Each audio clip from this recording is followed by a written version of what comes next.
Welcome back to Titan Academy. In this video, we will cover the Titan dashboard. To view your dashboard, go to www.formtitan.com and log in. You will be taken to the dashboard as the landing page.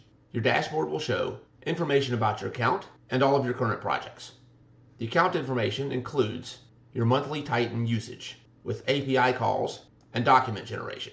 Here you can see that I've used 30 API calls this month out of a limit of 99,999,999.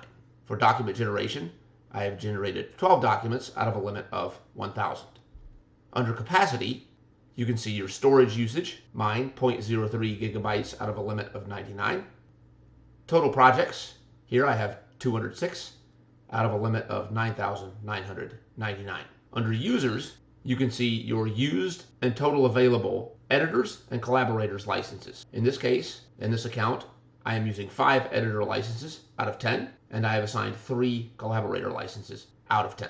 To purchase more projects, documents, API calls, etc., click the Upgrade Here link to upgrade your plan. A window will open and will walk you through the process of upgrading your plan and your limits.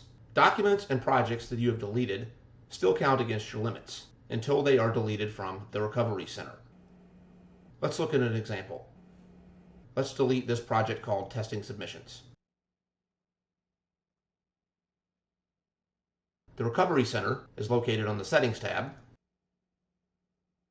and Recovery Center sub-tab. Go to Recovery, pick your type of project, in this example web. We can see that the Testing Submissions project is here and that I have 63 web projects in my Recovery Center. Let's delete a handful of them. You will be prompted to enter your password. Confirm your request. You will get a confirmation email once this task has completed. Come back to the dashboard and you can see that the number of projects has changed. And that is the dashboard.